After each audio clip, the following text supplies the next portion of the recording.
Hey Tash, how you doing? Hey Sam, I'm good, thanks. How are you? All good, thanks. All good. I tend to do these on a Friday. It's normally a kind of like end of week thing. It's kind of yeah. There's a buzz for the week gone Exactly. by and the weekend ahead. So cool. Absolutely. And the sun is peeking out, so you can't ask for It more. is. It is. This is what we need. This is what we need. So a lot of these conversations so far I've been running as a debrief has been around marketing, but without marketing, there's no sales. Without sales, there's no business. And I think everyone knows they need to market, of course. Without regular leads and flow of work, there is no business, right? But I think the sales angle of it, certainly from my mind, has sales has felt like a bit of a dirty word. But also, let's talk about the relationship between sales and marketing and the differences. And from our conversations to this point, I cannot wait to talk about this. So, first off, Tash, introduce yourself. Who are you? What do you do? And why? Absolutely. Yeah. Gosh, why is a big one. Mhm. But I'm Tash Rebuck. I am a sales coach, advisor, consultant, trainer, basically whatever my clients need, as long as it's to do with sales, I'm in. I am absolutely one of those weirdos that loves sales. And I mean, I love every part of it. I love doing a bit of cold calling. I love pitching. I love a hard negotiation. Mhm. So that's always been my ethos is find the joy in something that most people don't like and find a bit freaky or scary. And suddenly the hardest part of your business as a founder becomes something that you find a lot of joy in.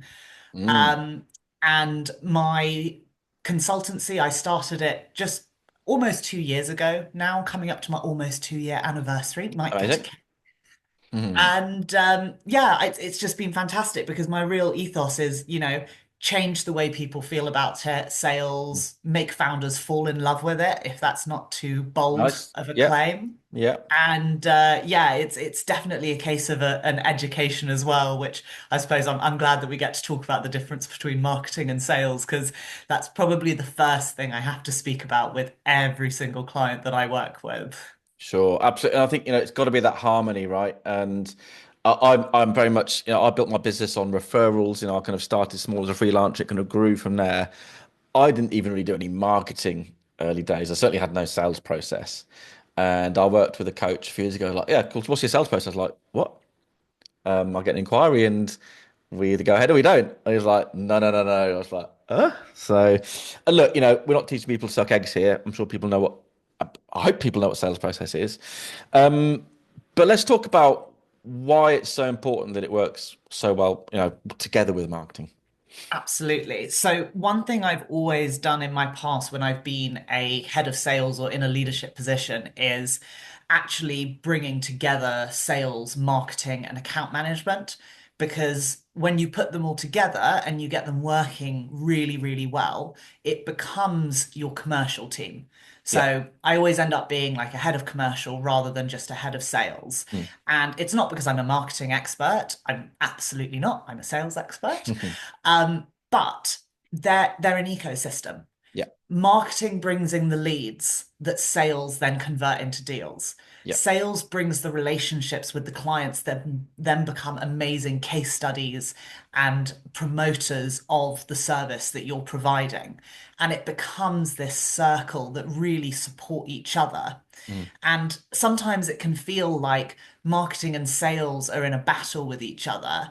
But instead of seeing them as a competition, you should really see it as, right, we have different functions. One of us shouts a big message to the whole world.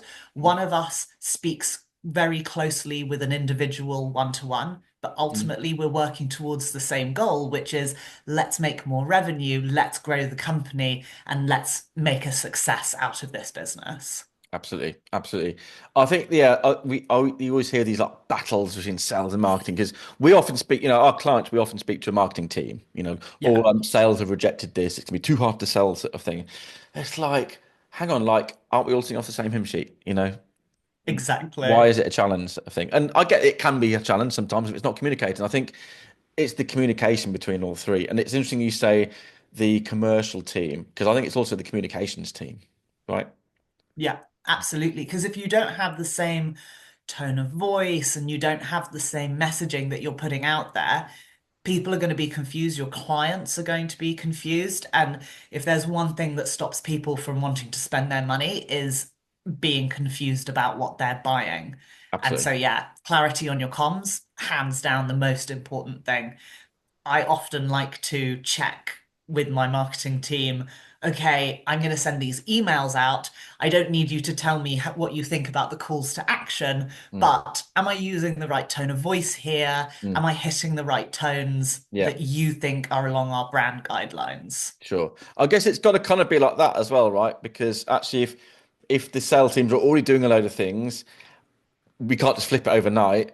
But also, if things need to change, how does it work in tandem? And it's a symbiotic thing, right? So yeah. Exactly. And that's, yeah, and that's why I always, when I was in that role, like to make sure that they were working together. Because if something was changing in marketing or if there was a new offering being proposed in sales, Mm, you can't have one team going, what?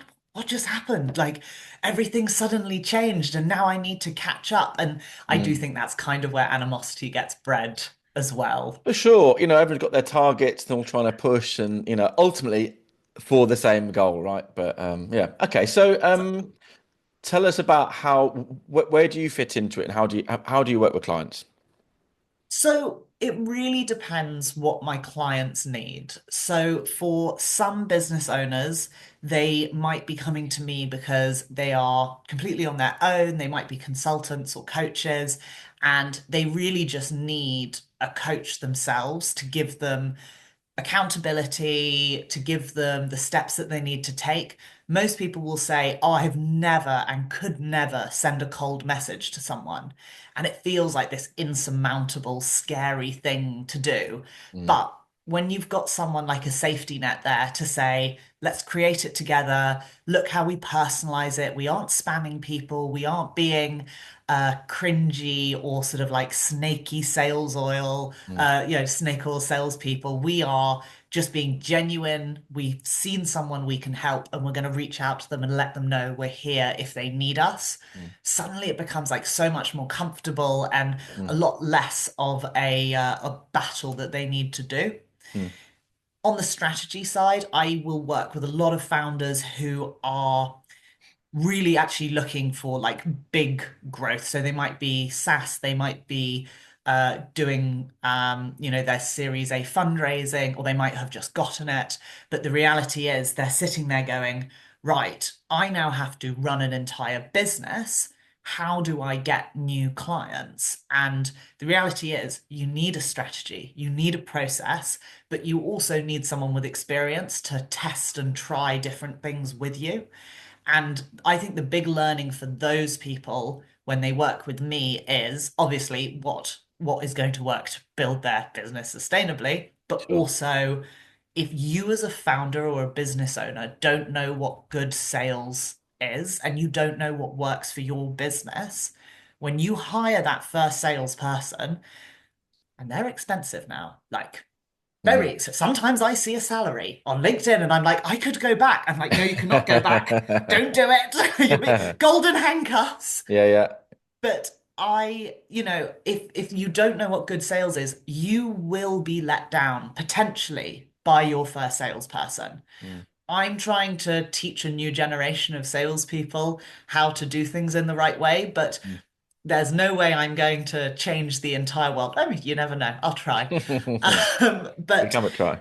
exactly. But if your salesperson comes to you and goes, oh, look, I haven't got any meetings this week, but it's just because no one's really interested, you can go, well, let's have a look at your messaging. Let's have a look at your numbers. Mm, And you can't have the wool pulled over your eyes. mm, mm. And then, sort of, the third silo is sales training. I Yeah. mean, as I'm sure people watching this will realize, I love to chat and I love to perform. I'm a failed actor, Right. but I'll never let that go. Yeah, yeah, So, yeah.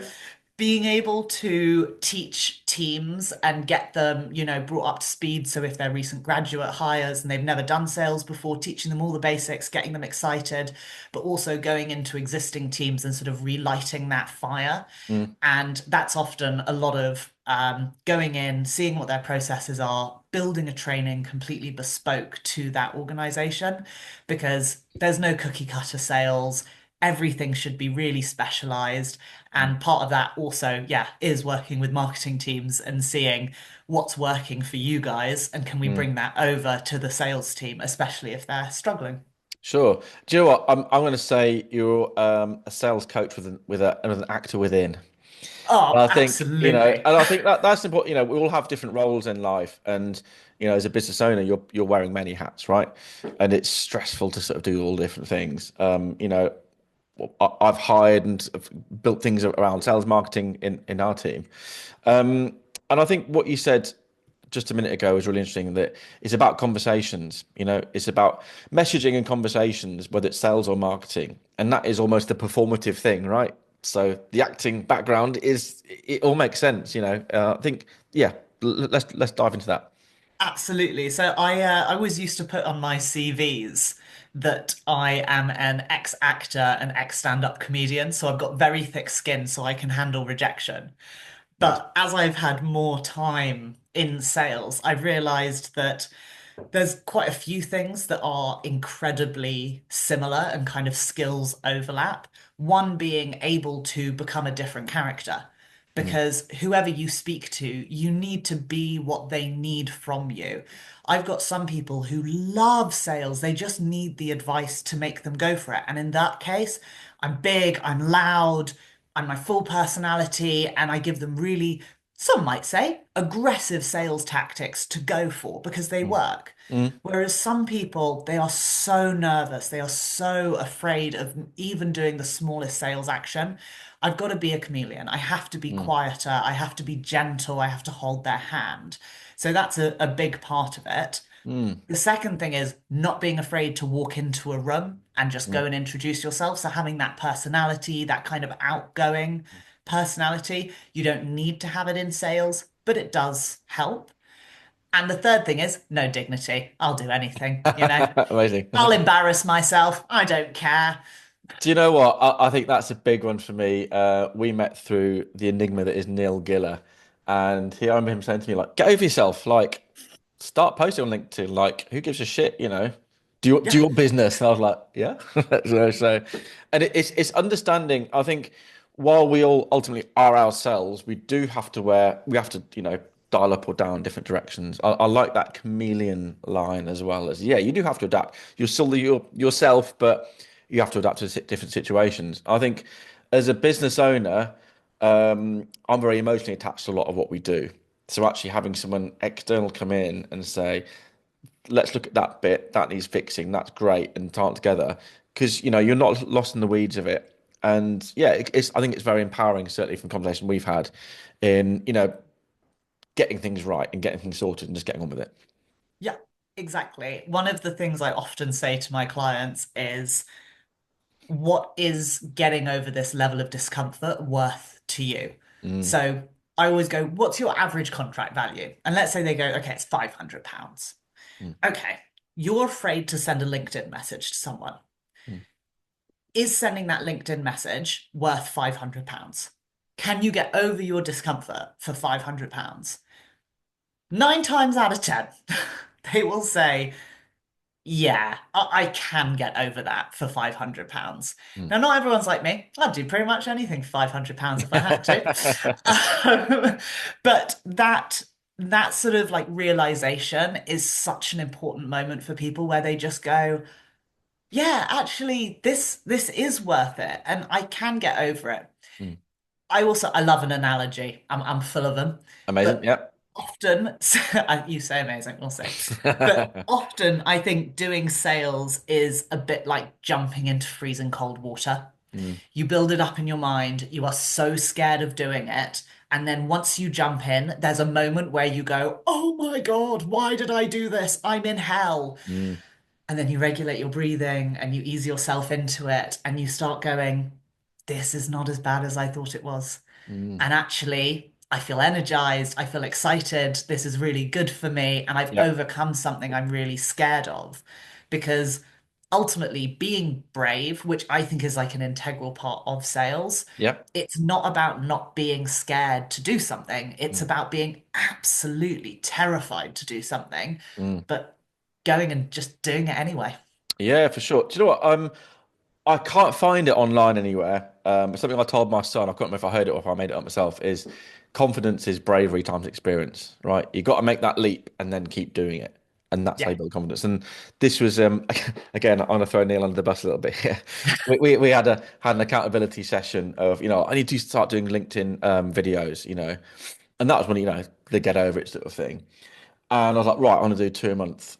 And he wrote it down as two a week. I was like, well, like, steady on. I was like, I'll do three a week. Right. I was like, right, you're on. And then that competition sort of thing. And I love it. I've done loads of them now. I've got loads more in the bank to do. It's just doing that first run and putting it out there and not getting too hung up over it and getting on with it. And I think that's a big, big part of it, right? exactly. I mean, ultimately, the worst thing that can happen when you post on LinkedIn is that no one responds to it or reacts to it. Mm. And in that case, well, fantastic. Yeah. That Yeah. okay, great.